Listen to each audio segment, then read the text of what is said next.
Hello बच्चों, आप सभी लोगों का स्वागत है।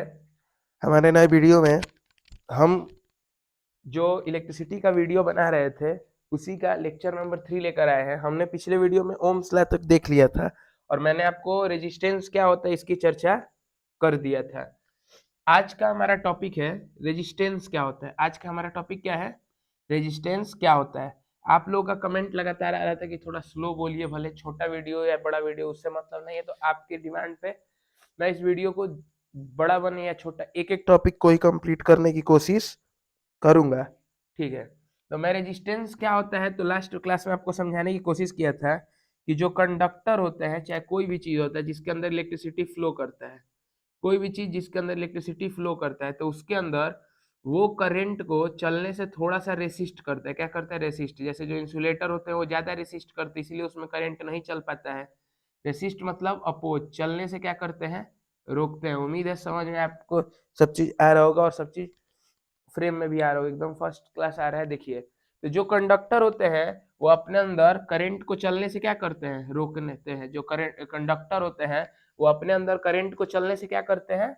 रोकते हैं।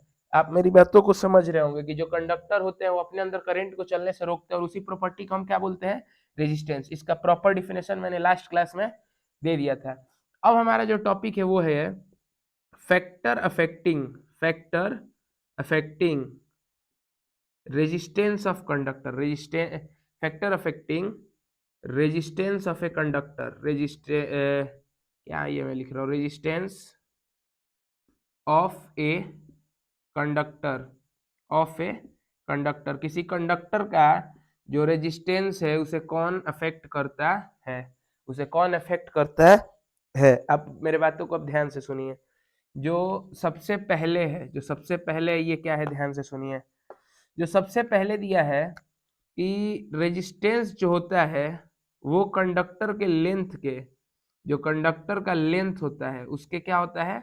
Directly proportional. सबसे पहले क्या दिया है कि resistance is directly proportional to the length of conductor.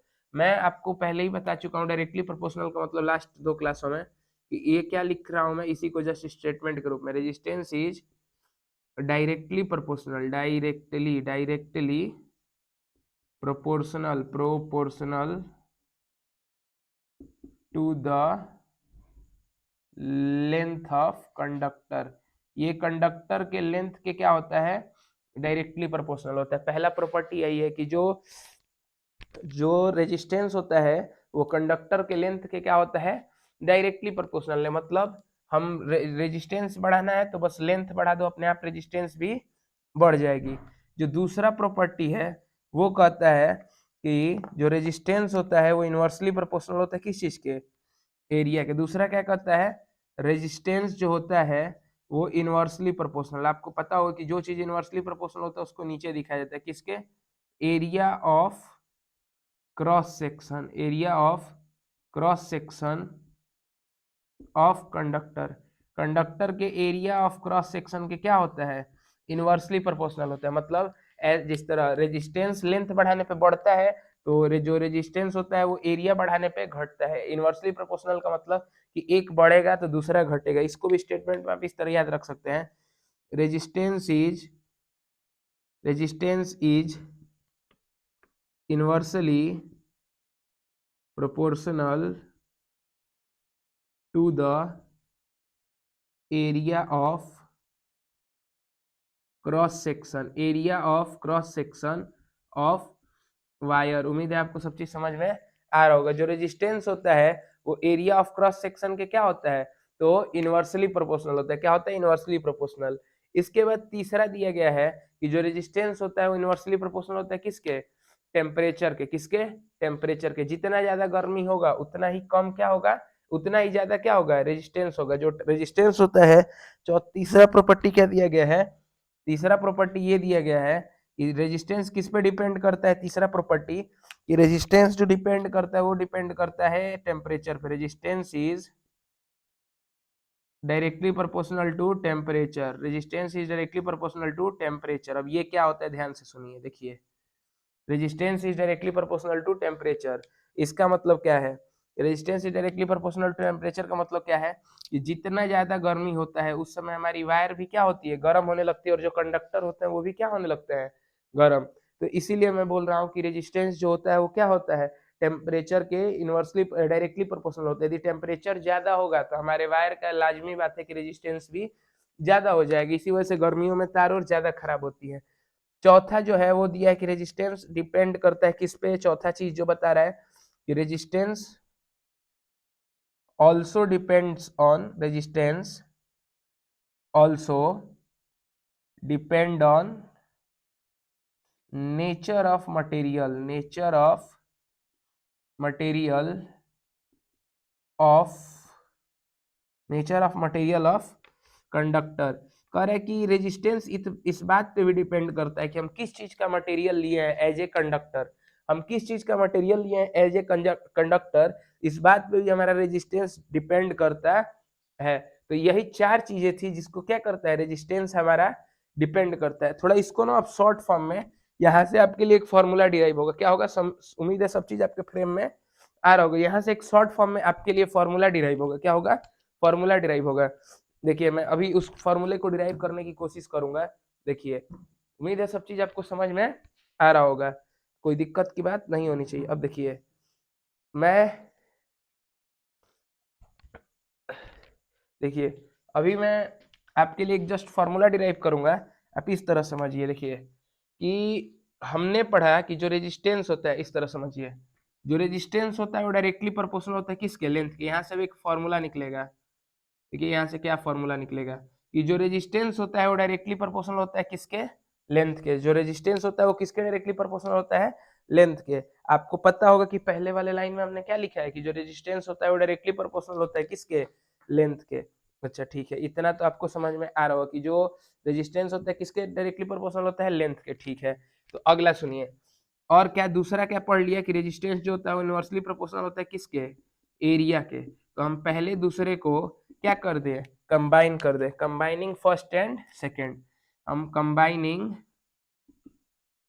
First and second, पहले और दूसरे को क्या कर दे, कंबाइन कर दे, मतलब पहले दूसरे को जोड़ दे। तो resistance is directly proportional to length and inversely proportional to area. कुछ ऐसा हमें दिखेगा कि resistance is directly proportional to length of conductor but inversely proportional to area of the conductor. और सुनिए मेरा बात आगे, अब आपको पिछले फॉर्मूला में भी ओम्स लॉ से भी आपको सिखाते आया हूं कि जब भी प्रोपोर्शनैलिटी कांस्टेंट को हटाते हैं तो वहां पे एक कांस्टेंट आ जाता है और यहाँ पे आता है रो, और यहाँ पे रो का मतलब क्या होता है, resistivity, resistivity of conductor, resistivity of conductor. उम्मीद है आपको मेरा बात समझ में आ रहा होगा। इसका मतलब क्या होता है, रेजिस्टिविटी ऑफ कंडक्टर, किसका, रो का। तो यहां से रेजिस्टेंस का फॉर्मूला निकला, रेजिस्टेंस बराबर क्या होता है, resistivity into length by area, resistivity into length by area. अब ध्यान से मेरा बात सुनिए, जो लेंथ होता है वो किस में होना चाहिए, मीटर में, और जो एरिया होना चाहिए वो किस में होना चाहिए, मीटर स्क्वायर में।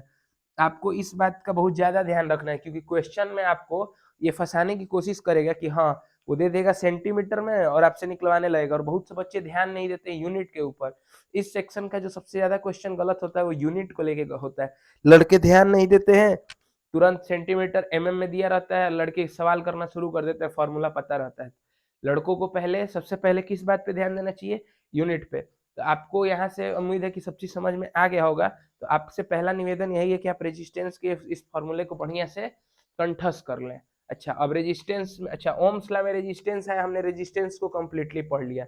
अब रेजिस्टेंस पढ़ लिए तो रेजिस्टेंस में अब हमें एक चीज मिला, रेजिस्टिविटी। अब रेजिस्टिविटी होता क्या है, रेजिस्टिविटी होता क्या है, तो हमारा अगला टॉपिक क्या होगा, रेजिस्टिविटी। आज इस वीडियो में हम रेजिस्टिविटी को कंप्लीट करेंगे, अगले वीडियो में हम सीरीज कॉम्बिनेशन और पैरेलल कॉम्बिनेशन को कंप्लीट करने की कोशिश करेंगे, और उसके बाद एक वीडियो आएगा एडवांटेज डिसएडवांटेज और एक हीटिंग इफेक्ट। मतलब 2 से 3 वीडियो इस वीडियो के बाद और आएंगे और आपका चैप्टर क्या हो जाएगा, कंप्लीट। हम जल्दी वन शॉट वीडियो भी लाने की कोशिश कर रहे हैं कि जब भी हमें टाइम मिले हम आपके लिए एक ही दिन में रिकॉर्ड कर दिया करें ताकि आपको एक ही बार में पूरा वीडियो मिल जाए। आप सुनिए आज का टॉपिक क्या हुआ, रेजिस्टिविटी। क्या हो गया, रेजिस्टिविटी। अब ध्यान से सुनिए मेरे बातों को, रेजिस्टिविटी क्या होता है, रेजिस्टिविटी क्या होता है। तो अब रेजिस्टिविटी आप इस तरह समझिए, रेजिस्टिविटी को समझना है तो जो रेजिस्टेंस का फॉर्मूला निकला था जो रेजिस्टेंस का फॉर्मूला निकला था, रेजिस्टेंस बराबर resistivity into length by area, यहाँ से आप रेजिस्टिविटी का फॉर्मूला निकालिए। तो मैं रेजिस्टिविटी को उधर रख दूं, बाकी सबको भेज दूं, तो क्या हो जाएगा, resistance into area by length, resistance into area by length. यदि मैं इफ ए बराबर भी 1 मीटर स्क्वायर ले लूं एंड एल बराबर भी क्या ले लूं, 1 मीटर ले लूं, then resistivity will equal to the resistance of the conductor. इस बात पे ध्यान दीजिए मैं क्या बोल रहा हूँ, कि यदि एरिया भी 1 मीटर स्क्वायर हो जाए और लेंथ भी 1 मीटर ही हो जाए, आपको उम्मीद है मेरा बात समझ में आ रहा होगा, मुझे उम्मीद है कि आपको मेरा बात समझ में आ रहा होगा। तो इस बात को ध्यान से सुनिए। तो इसी चीज को हम रेजिस्टिविटी का क्या बनाएंगे, डिफिनेशन। और रेजिस्टिविटी हमें थोड़ा भी याद नहीं करना, अब इसी चीज को रेजिस्टिविटी का डिफिनेशन बनाएंगे क्या, the resistance of a wire having 1 metre length and 1 metre square, चाहे 1 को क्या बोलते हैं, यूनिट, क्या बोलते हैं, यूनिट। तो unit metre length and unit metre square area, इस बात पे थोड़ा ध्यान दीजिएगा। तो यही होगा रेजिस्टिविटी का definition, the resistance of a wire, the resistance of a conductor having unit length and unit area is called as resistivity of conductor. इसी को हम लोग क्या बोलते हैं, रेजिस्टिविटी ऑफ कंडक्टर। उम्मीद है आपको समझ में आ रहा होगा। हम रेजिस्टिविटी क्या होता है, तो resistance of conductor having unit length and unit area, मतलब एक कंडक्टर का रेजिस्टेंस जिसका यूनिट लेंथ होता है और यूनिट एरिया होता है, उसी को हम लोग क्या बोलते हैं, रेजिस्टिविटी बोलते हैं। क्या बोलते हैं, रेजिस्टिविटी बोलते हैं। उम्मीद है आपको समझ में आ रहा होगा। अब मेरे बातों को ध्यान से सुनिए। इतना हो गया।